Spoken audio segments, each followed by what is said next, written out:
안녕하세요. 오늘은 필라이트 자서전 나이키 창업가죠. 세 번째 이야기를 나눠보도록 하겠습니다. 지난번까지의 내용은 필라이트가 일본에서 만든 신발을 미국으로 수입을 했다가 미국 시장에 그 신발을 팔 계획을 갖게 되었다. 이 얘기를 말씀을 드렸습니다.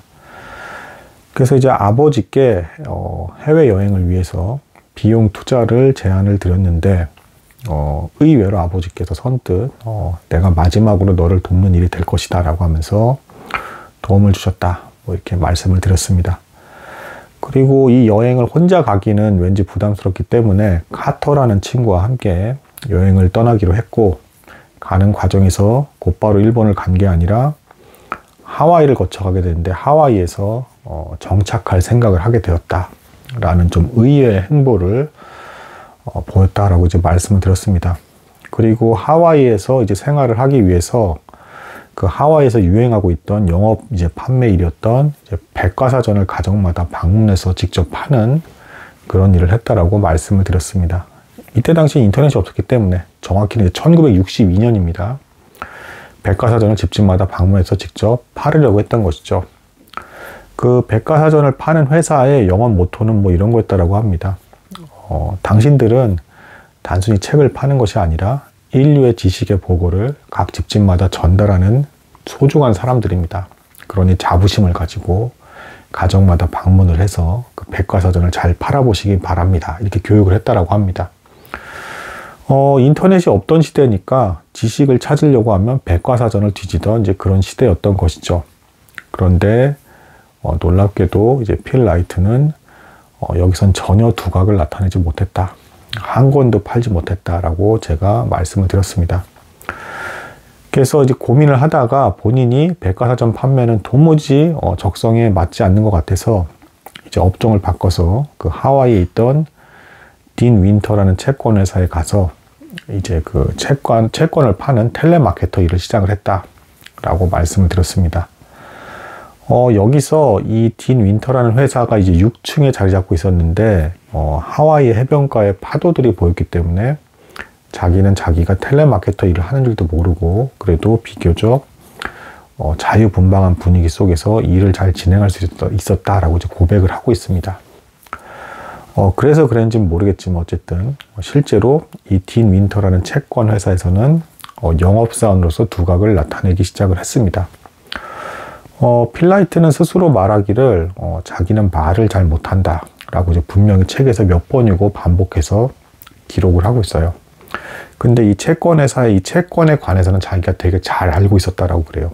잘 알고 있는데 그 지식 내용이니까 아무래도 말이 편하게 다 전달이 됐겠죠. 참고로 필라이트는 경영학 석사 학위가 있었다라고 제가 말씀을 드렸습니다. 또한 이제 이런 것도 있었습니다. 필라이트가 추가로 자신에 대해서 아직은 이제 24살이니까 자기 자신을 발견해 나가는 것에 관련된 기록을 남기고 있습니다. 사람들을 잘 속이지 못한다 라는 이런 얘기를 해요. 그래서 이 채권을 팔 때도 자기가 아는 지식 범위 내에서 있는 그대로 이런 이득이 있고 이런 손실이 있을 수가 있고 이런 것들을 일목요연하게 솔직하게 사람들에게 전화로 전달을 해줬다라고 합니다. 그랬더니 일주일 만에 다른 사람들의 6개월치 월급에 달하는 그런 엄청난 양의 채권을 전화 판매로 파는 데 성공을 했다라고 합니다. 이렇게 벌은 돈을 가지고 필라이트는 무엇을 했느냐, 나이키 창업가니까 뭔가 대단한 일을 했을 것 같지만 아직은 24살에 꽃다운 나이이기 때문에 밤마다 술을 마시며 흥청망청 놀았다라고 기록을 하고 있습니다. 아직은 자신의 목표에 대한 의식이 뚜렷하지 않은 것입니다. 그 친구 카터와 그렇게 하와이에서 이제 밤마다 이제 놀고 그랬는데 이제 고민이 갑자기 생기더랍니다. 어느 날 그냥 까닭은 모르겠는데 이유는 모르겠는데 자기는 이 딘 윈터라는 회사에서 그냥 꾸준히 일하면 돈도 많이 벌 수 있을 것 같은데 내가 이러고 있으면 안 될 것 같다라는 생각이 막 들더랍니다. 그래서 마침내는 기어이 일본에 가야겠다라고 친구 카터에게 얘기를 했는데 이 친구 카터에게 얘기하는 그 순간이 대단히 어려웠다라고 이제 말을 하고 있어요. 그 이유는 왜 그러냐면 이때 당시 친구 카터는 이 하와이에서 또 하필 결혼까지 생각할 만큼 진지하게 고민할 만한 여인을 거기서 만나게 된 겁니다. 그러니까 그 여인을 사랑하니까 하와이를 당연히 떠나기 싫겠죠. 그래서 아니나 다를까 카터는 일본에 갈 거면 너 혼자 가라 라는 이제 답을 줬다라고 합니다. 자, 여기서 이제 필 라이트가 이제 진지한 고민을 하기 시작을 합니다. 대단히 큰 유혹을 받았는데 어떤 유혹을 받았냐면 그 긴 여행 기간 그를 혼자서 돌아다니는 게 도대체 무슨 의미가 있는가, 쓸쓸하지 않겠는가, 아무래도 집으로 돌아가야겠다 이런 생각이 정말 많이 들었다라고 합니다. 그런데 왠지 이유는 모르겠는데, 그리고 일본에 가봤자 굳이 일이 잘 될 거라는 보장도 없을 것 같은데 가기로 했기 때문에 가야겠다라는 강한 생각이 들기는 하더랍니다. 그래서 이 하와이에서 이렇게 일이 잘 되고 있었음에도 불구하고 딘 윈터라는 회사에 가서 여기서 이제 사직서를 제출하고 그만두겠습니다. 죄송합니다. 이제 그만두겠습니다라는 말을 했다라고 합니다. 그랬더니 딘 윈터라는 회사에서는 자네는 정말 뛰어난 영업 능력이 있는, 재능 있는 사원이었는데, 발전 가능성이 컸는데 그만둔다니 아쉽다라고 하면서 잡으려고 했지만 기어이 필 라이트는 일이 잘 될지 안 될지도 모를 일본에 가서 신발을 팔려고 하는 그 사업 구상안을 그대로 이행하고자 하는 것에 대한 마음에 알 수 없는 중압감을 가지고 일본행을 선택하게 됩니다. 그것도 친구 카터까지 버려두고, 그러니까 하와이에 내버려두고 자기 혼자 떠나게 된 겁니다. 좀 이제 인간의 어떤 인생산을 알 수 없다라는 것을 이제 보여주는 일이 되겠죠.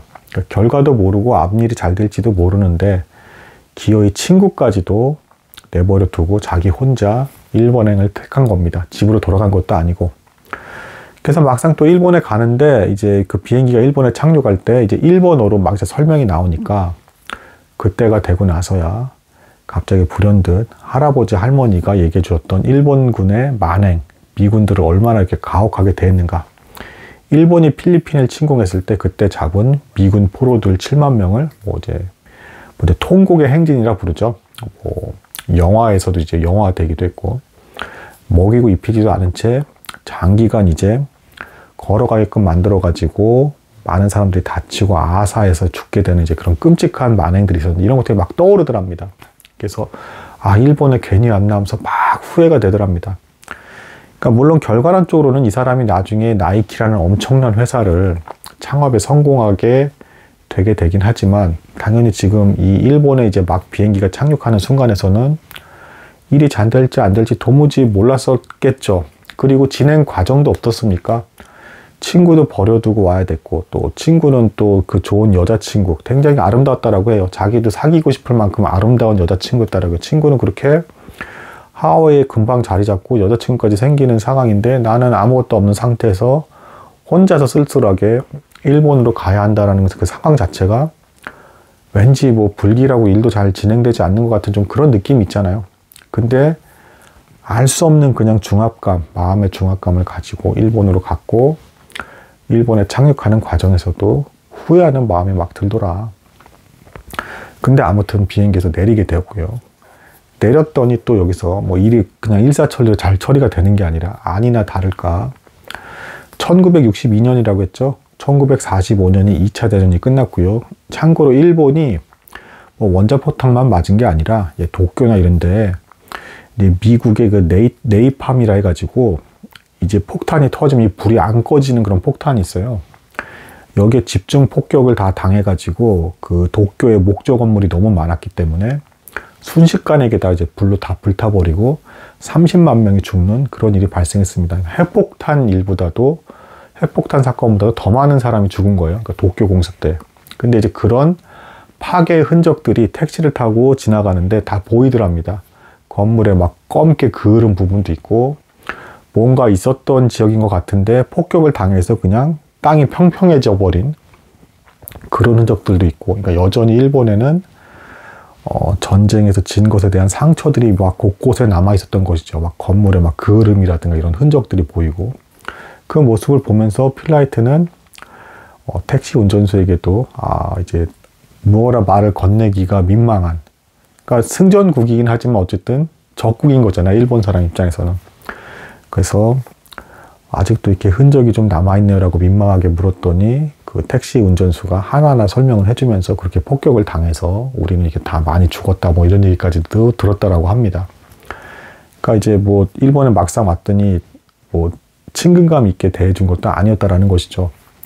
그리고 미리 예약한 이제 그 여관을 하나 이제 허름한 곳을 예약을 했는데 그쪽에 갔더니 그렇게 생각 이상으로 너무 열악하고 이곳에 굳이 있어야 되는가라고 할 정도로 엉망진창이었다고 합니다. 거길 또 운영하는 할머니는 인사를 90도로 하길래 인사를 그래도 예의가 바르신가 보다 했더니 알고 보니 허리가 굽어져 있는 상태셔서 90도로 인사를 하신 거고요. 그래서 그런 허름한 여관방에 들어가서 첫날 밤을 지내게 되었다. 그렇게 하와이에서 돈도 많이 벌고 좋은 조건에 편하게 지내고 낙원 같은 곳에 있다가 일본에 와서 여전히 전쟁의 상처가 남아있고 그리고 미국이 승전국이라고 하지만 일본 사람들 입장에서 어쨌든 좀 인식이 좀 안 좋을 수밖에 없는, 왜냐하면 이제 도시 곳곳에마다 폭격의 흔적이 아직도 남아있는 그 상처가 남아있는 그런 상황. 그리고 하와이는 정반대에 너무 숙박하기도 불편한 그런 여관에 눕게 되는 그 첫날 밤을 지내게 되는 상황에서 내가 굳이 이런 선택을 해야 됐나라는 후회를 할 수밖에 없었다라고 하면서 그 첫날 밤을 맞이하게 되었다. 이렇게 묘사가 되어 있습니다. 앞으로 그럼 이런 척박한 일본에서 그 좋은 하와이를 버리고 자기가 가고자 하는 길을 가는 필라이트가 어떤 일을 경험하게 되는지에 대해서는 다음에 이제 나누도록 하겠습니다. 오늘 여기까지 나누도록 하겠습니다. 감사합니다.